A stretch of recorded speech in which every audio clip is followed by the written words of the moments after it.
5년 전에 자기 누이가 거탈을 당한 사실 때문에 2년을 기다렸다가 자기 형제 암논을 죽이고 도망쳐서 이방 땅에 3년을 살다 돌아왔습니다. 돌아와서도 아버지 얼굴을 2년 동안 보지 못했던 이 압살롬, 속으로 얼마나 불편했을까, 얼마나 화가 났을까. 자기가 잘못했음에도 불구하고 그 화를 자기 잘못으로 인식하는 것이 아니라 다른 사람 때문에 그렇게 됐다라고 생각한 이 압살롬, 결국 어떤 모습으로 발전해서 어떤 최후를 맞이하게 되는가를 지금 사무엘하 13장, 14장, 15장, 16장, 17장, 18장에 가서 압살롬이 죽습니다. 어제 우리가 말씀을 살폈습니다. 압살롬은 외모적으로 누가 봐도 차기 왕감, 아무도 이의제기할 수 없는 그런 외모, 머리카락은 얼마나 윤기가 나고 풍성했는지 모든 사람의 부러움의 대상이 되었던 그 외모, 육신적인 조건, 그렇게 잘났습니다. 폼나게 멋있었습니다. 그리고 아버지와 입맞춤을 하고 화해를 한 것 같았는데 그것이 형식적이었다는 겁니다. 오늘 우리도 예배가 형식적이 되고 찬송이 형식적이 되고 기도가 형식적이 되어지면 어떤 엄청난 잘못을 하게 되는가. 오늘 15장에서 잘 소개합니다. 15장 1절 봅시다.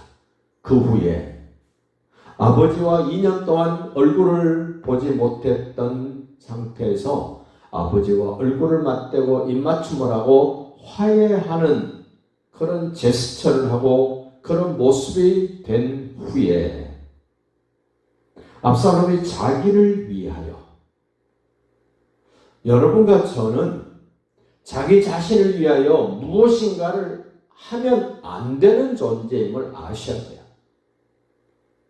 압살롬은 자기 아버지 다윗 왕을 위하여, 다윗 왕이 섬기는 여호와 하나님을 위하여 무언가를 해야 될 사람인데 아버지 다윗 왕도 제껴놓고 하나님 여호와도 제껴놓고 자기만을 위하여 무언가를 지금 합니다.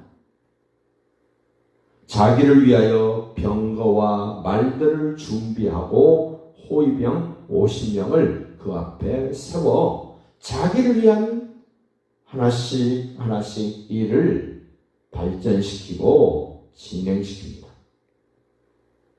그 호위병 50명과 병거와 말을 가지고 뭐 하나 보세요. 2절.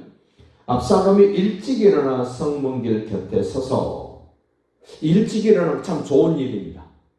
그런데 일찍 일어난 그 일이 자기를 위한 일이고 왕에게로 가야 될 백성들의 마음을 훔치는 일이 시작됐다면 이 무서운 일입니다. 경계해야 될 일입니다. 자기를 죽이는 일이 될 수도 있고 백성들의 마음을 자기애로 집중하는 일이 된다면 큰 일 중에 큰 일입니다. 어떤 일 하나 보십시오. 성문길 곁에 서서 어떤 사람이든지 송사가 있어 왕에게 재판을 청하려 올 때에 이스라엘 12지파 백성들이 다툼이 있고 어떤 큰 문제가 생겨서 옳고 그름을 판단받으러 와야 될 송사, 재판, 다윗 왕이 해야 될 일을 압살롬이 성문 곁에서 가로채기 시작합니다. 백성들의 고통, 안타까움을 마치 자기가 해결할 수 있는 권세가 있는 것처럼, 자기가 해결해 줄 수 있는 위치에 있는 사람인 것처럼 가로채기 시작합니다.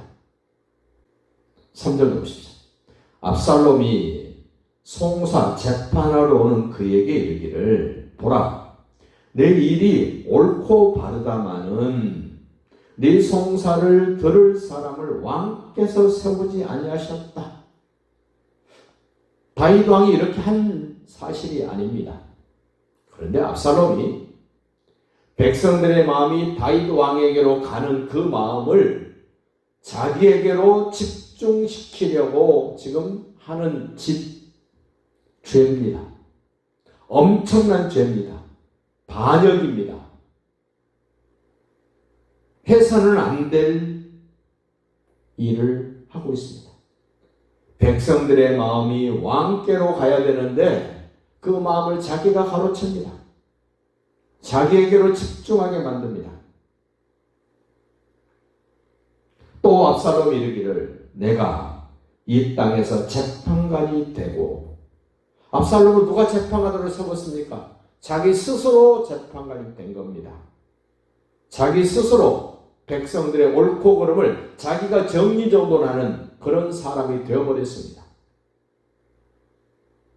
예수를 그리스도로 믿는 사람들 가운데도 이런 생각, 이런 행동, 이런 일을 지속적으로 계속하고 있는 사람들이 있습니다. 성경은 그것을 보고 반역 그럽니다. 자기가 재판할 일이 있어 내게로 오는 자에게 내가 정의를 베풀기를 원하노라. 자기가 마치 정의의 사도인 것처럼 자기가 하는 일은 뭐든지 옳은 것처럼 압살롬이 지금 하고 있습니다. 그런 압살롬이 그런 일을 하면 스트레스 받았고 많은 상처가 있고 힘든 세월을 살아왔던 사람들이 압살롬이 이렇게 자기 편에 서서 해주니까 얼마나 압살롬이 좋아 보이겠습니까? 얼마나 압살롬이 대단해 보이겠습니까? 그래서 사람들이 압살롬에게 절하면서 압살롬을 좋게 바라볼 때 그 5절 보십시오. 사람이 가까이 와서 그에게 절하려 하면 압살롬이 손을 펴서 그 사람을 붙들고 그에게 입맞추니 얼마나 호감이 갑니까? 얼마나 멋있어 보입니까? 얼마나 자기를 지지해주고 자기를 다 이해해준 것처럼 보입니까? 6절 보십시오. 이스라엘 무리 중에 왕께 재판을 청하려 오는 자들마다 압살롬의 행함이 이와 같아서 이스라엘 사람의 마음을 압살롬이 훔치니라. 다윗 왕에게로 가야 될 마음을 중간에 가로채기 하는 압살롬. 우리 교회 안에서도 예수님께로 가야 될 마음을 그 누군가가 가로채고 성도들의 마음을 자기에게로 집중시키고 있다면 이거는 반역입니다. 이거는 죄입니다. 엄청난 죄입니다. 교회에서 다른 성도들의 마음을 자기에게로 집중시키는 어떤 인물이 있다면 경계하십시오. 목사가 됐든 장로가 됐든 권사가 됐든 그 누가 됐든 성도들의 마음을 훔치고 있는 예수님께로 가도록 인도해주고 예수님 중심으로 가도록 해줘야 될 사람들인데 그 마음을 자기에게로 모이게 만들고 자기에게로 집중하게 만들고 자기가 예수님께로 가고 그 다른 하나님께로 가야 될 그 마음을 차단시키고 있다면 내가 지금 반역을 하고 있구나.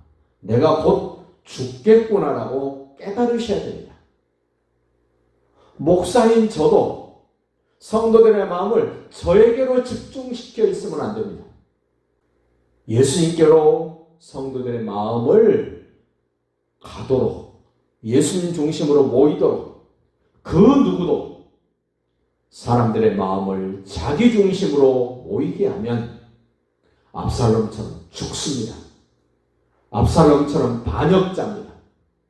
자기 스스로 죽음의 길을 가는 겁니다.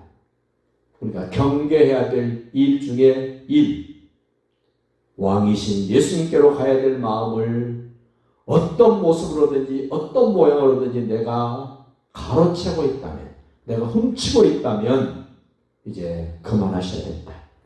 끝내야 됩니다.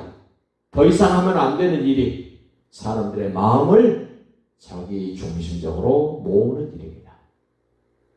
그것을 깨닫고 주변 사람에게도 전해서 오직 예수님께로만 가는 우리 주변의 모든 사람들의 마음의 모습이 되시기를 예수님의 이름으로 축복합니다.